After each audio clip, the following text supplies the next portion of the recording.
बुधवार को उमरान क्षेत्र के पंजाब नेशनल बैंक ब्रांच में कुछ इस तरह का नज़ारा देखने को मिला, जहां लॉकडाउन के दूसरे चरण का लोग बिल्कुल भी पालन नहीं कर रहे हैं। ऐसी स्थिति में कोरोना संक्रमण का खतरा और तेजी से बढ़ने की संभावना बन गई है। उल्लेखनीय है कि एक तरफ जहां सरकार मॉडिफाई लॉकडाउन लॉक करने के मूड में है, वहीं दूसरी तरफ इस तरह जनता की नाफरमानी सभी लोगों के लिए भारी पड़ सकती है। बैंक के बाहर लगी उपभोक्ताओं की भीड़ किस तरह से सोशल डिस्टेंसिंग की धज्जियां उड़ा रही हैं, ये आप इस वीडियो में देख सकते हैं। अरावली विहार थाना क्षेत्र रूबास प्रेमकुंज में एक व्यक्ति ने अज्ञात कारणों के चलते अपने घर में फांसी लगाकर खुदकुशी कर ली। इस मामले की सूचना परिजनों ने पुलिस को दी तो पुलिस ने मौके पर पहुंचकर शव को पंखे से नीचे उतारा और एम्बुलेंस की मदद से सामान्य चिकित्सालय की मॉर्चरी में रखवा दिया, जहां पुलिस ने मृतक का पोस्टमार्टम करा शव परिजनों के सुपुर्द कर दिया। थाना पुलिस के एएसआई विजय सिंह ने बताया कि थाने पर सूचना मिली कि प्रेमकुंज रूबास निवासी संजीव कुमार पुत्र वेद प्रकाश ने अपने घर में सोमवार सुबह अज्ञात कारणों के चलते फांसी लगाकर खुदकुशी कर ली। विजय एएसआई थाना अरावली विहार हूँ। मैं लॉकडाउन की गश्त में कानून व्यवस्था की गश्त में था। फ़ोन आया था कि प्रेमकुंज कोठी के पास रूबास रोड पर किसी व्यक्ति ने फांसी लगाकर और आत्महत्या कर ली। इसी तलब पर मैं गया, लाश कमरे में रखी हुई थी। उसका नाम, उसका पिता था मौजूद, श्री वेद प्रकाश जी। वेद प्रकाश जी ने कहा कि मेरा लड़का है, जिसका नाम संजीव कुमार है, ये जो मजदूरी करता था, और फांसी लगाकर इसने। क्या कारण था? कारण का भी तो कोई नहीं, ऐसा नहीं है।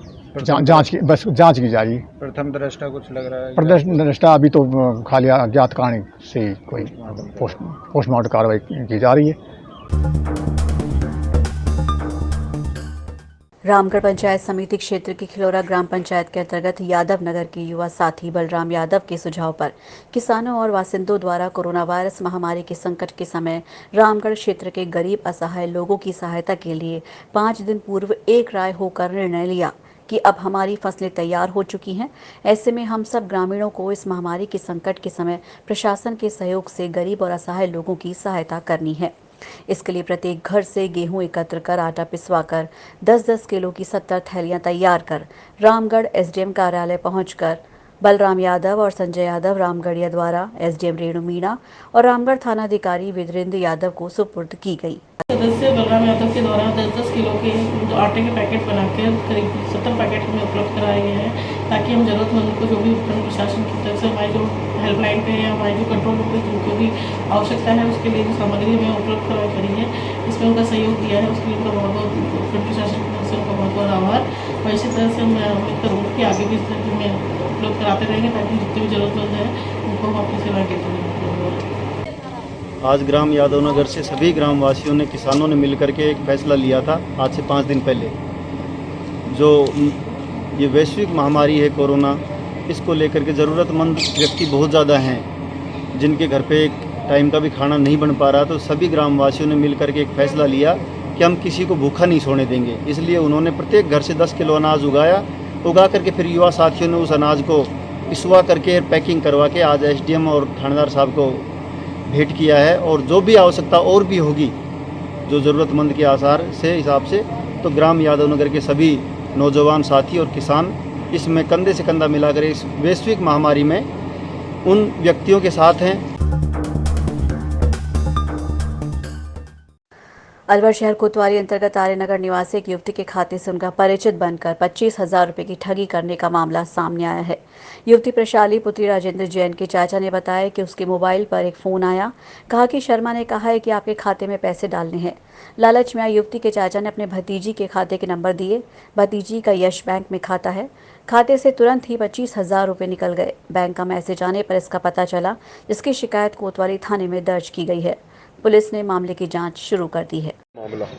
एक टेलीफोन आया था, उसमें टेलीफोन पे यूँ करा था कि आप प्रशांत जी बोल रहे हैं। मैंने कहा हाँ प्रशांत जी बोल रहा हूँ। तो यूँ कहा वो शर्मा जी ने कहा है कि वो पैसे देने के लिए। तो मैंने कहा कि पैसे देने के लिए, तो मैंने कहा कैसे, कौन शर्मा जी? वो आपको मिलने वाले ना, उन्होंने कहा कि आपके खाते में डलवा देंगे पैसे। तो मैंने उनसे कहा भाई मेरे पास तो फ़ोन पे है ही नहीं, क्योंकि गूगल पे है आपको। मैंने गूगल पे है क्या?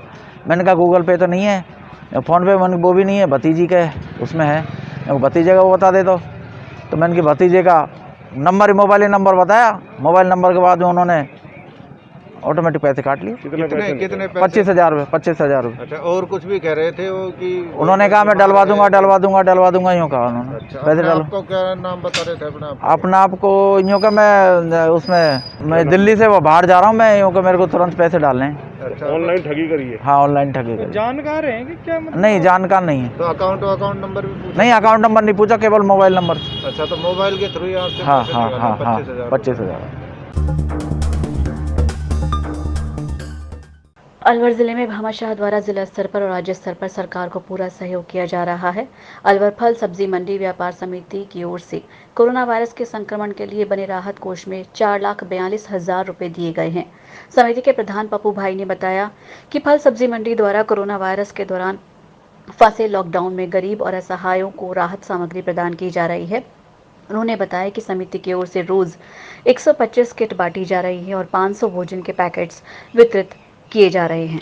कि अलवर में सामाजिक संगठन और एनजीओज और अपने जो दानदाता हैं अपने भामाशाह हैं, उन्होंने काफ़ी अच्छा सहयोग देके हमारी जो कोविड की व्यवस्थाएं, जिनमें प्रमुखतः खाने की, माननीय मुख्यमंत्री महोदय की जो भावना है, उनकी मंशा है कि कोई व्यक्ति भूखा नहीं सोना चाहिए, उस पर जो इन लोगों ने सहयोग दिया है वो बहुत ही अभूतपूर्व और सराहनीय है।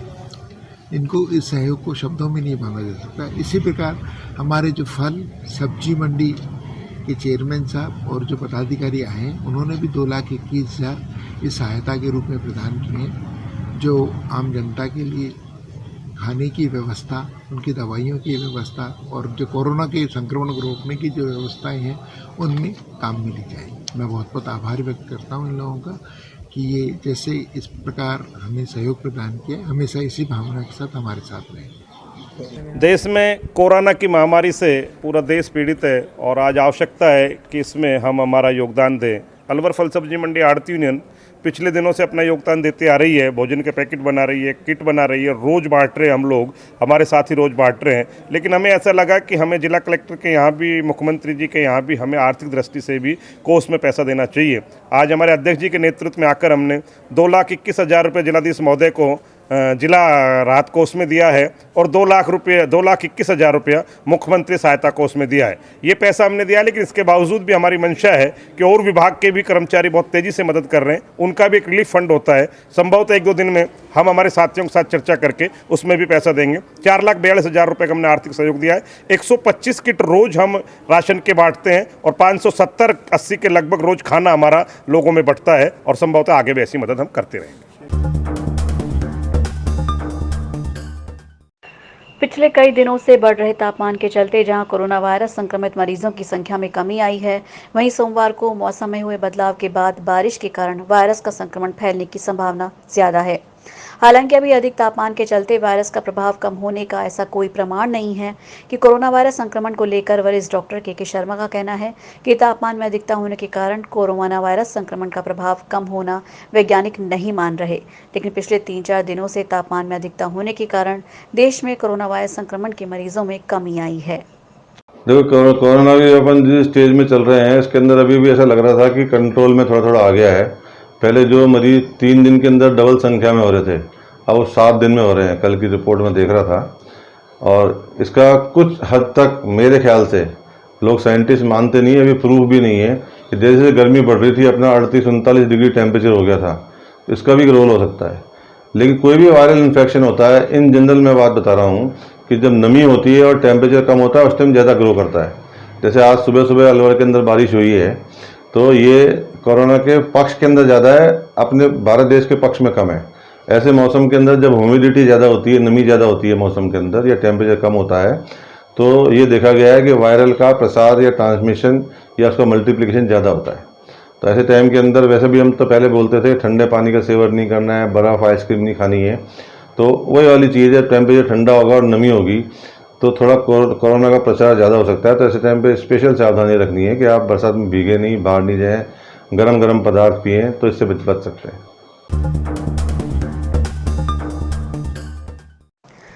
कोरोना वायरस की रोकथाम को लेकर जहां शासन प्रशासन लॉकडाउन के दूसरे चरण में लोगों को सोशल डिस्टेंसिंग बनाए रखने की सुनिश्चितता पर बल दे रहा है। वहीं दूसरी ओर ऐसे हालात भी देखने को मिल रहे हैं जहां सोशल डिस्टेंसिंग की खुलेआम धज्जियां उड़ाई जा रही हैं।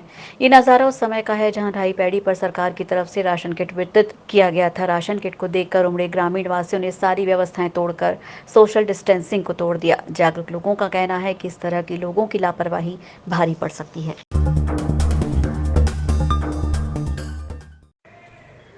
लॉकडाउन के प्रथम चरण के पहले दिन से जरूरतमंद और असहाय लोगों को खाना पहुंचाने का काम कर रही कोरोना रिलीफ टीम का हौसला अफजाई करने सोमवार को जिले के पुलिस कप्तान परिस अनिल देशमुख पहुंचे। कंट्रोल रूम जहां उन्होंने कोरोना रिलीफ टीम में काम कर रहे युवाओं से मुलाकात कर उनकी सामाजिक सेवा और सरोकार की प्रशंसा करते हुए उनकी हौसला अफजाई की। परिस अनिल देशमुख ने बताया कि जो काम आप कर रहे हो ये राष्ट्रीय सेवा और मानवीय धर्म है। आप लोगों के बलबूते पर ही कोरोना को हराया जा सकेगा। इस दौरान उनके साथ बड़ी संख्या में टीम के सदस्य मौजूद रहे। बच्चे सारे उधर संदीप जी ये सब ऐसे लोग हैं जो मतलब ये तो सर कल ब्लड देकर आए, खाना बांट रहे थे ब्लड देने का। ये संजय भैया रोज के 1500 जनों को खिला रहे खाना, खुद ही बना के, खुद बनवा के यहाँ पे रमेश जी यहीं पे किचन हो रहे हैं। तो ये इसका एक चलो एक विभाग के तौर पे काम करने के अलावा बाकी अपने अपने दायित्व को सामाजिक स्तर पे भी निभाने की ज़रूरत समय पर है। उस सभी को आप लोग बखूबी निभा रहे हैं, इस बात की मुझे बहुत खुशी है। और इस ग्रुप से भी हम जुड़े, आप लोग जो डेली करते रहते हैं, तो जो आंकड़ा है वो एक बहुत बड़ा नंबर है। नॉर्मल डेज में अगर हम ये कहें कि भैया 24,000 लोगों को हम हर रोज़ अगर खाना खिला रहे हैं, मैं समझता हूँ ये बहुत बड़ी बात है। अलवर कोरोना रिलीफ टीम करीबन 22 मार्च से लगातार लगी हुई है और अलवर में जहाँ जहाँ लोगों को खाने की समस्या आ रही है, जिनको खाना नहीं पहुँच पा रहा है, वहाँ तक खाना पहुँचा रही है। और ये भी चिन्हित किया जा रहा है कि जहाँ पर किट की आवश्यकता ज़्यादा है, परिवार में अगर किट पहुँचा दी जाए तो 15-20 दिन तक उसको हम टाल सकते हैं, तो हम किट की भी वहाँ तक पूर्ति भी करते आ रहे हैं। आज इसी बीच हमारे साथ एसपी सर परिस देशमुख जी आए थे, जिन्होंने सारे बच्चों का उत्साहवर्धक किया और साथ साथ ये भी बोला कि आप अपना ध्यान रखिए, कि अगर आप ध्यान से कार्य करेंगे तो कोरोना को अपन उसी तरीके से डिफीट भी कर सकेंगे। साथ ही साथ उन्होंने सारे बच्चों को ये बोला कि आपकी ही वजह से आज अलवर में कोई भी भूखा नहीं मर रहा है, तो ये आप तन से और मन से लगे हुए और ऐसे ही आगे कार्य करते रहें। धन्यवाद। कोरोना रिलीफ टीम में काम कर रहे युवाओं की सुरक्षा के लिए सैनिटाइजर और मास्क भी वितरित किए गए। इस दौरान जिला पुलिस अधीक्षक परिस अनिल देशमुख ने कोरोना टीम को सैनिटाइजर और मास्क दिए। इस दौरान विभिन्न संगठन के पदाधिकारियों ने भाग लिया। मुंडावर थाना प्रभारी के निरंजन पाल सिंह के नेतृत्व में पुलिस चौकी पर तैनात पुलिस कर्मियों ने दोपहिया वाहनों पर मास्क नहीं लगाकर आ जा रहे लोगों को रोका और उन्हें मास्क वितरण किए। ये कार्य मुंडावर तहसीलदार सूर्यकांत शर्मा के सहयोग से किया गया। पुलिस चौकी प्रभारी राज्यपाल चौधरी ने कोरोना वायरस संक्रमण से बचाव के लिए पुलिस चौकी पर दोपहिया वाहन चालकों को 300 मास्क वितरित किए। जैसा कि आप सभी को विदित है कि लॉकडाउन की अवधि को 3 मई तक बढ़ा दिया गया है। ऐसे में बहुत जरूरी काम हो तो ही अपने घरों से बाहर निकले और 1 मीटर की दूरी अवश्य बनाए रखें। नमस्कार।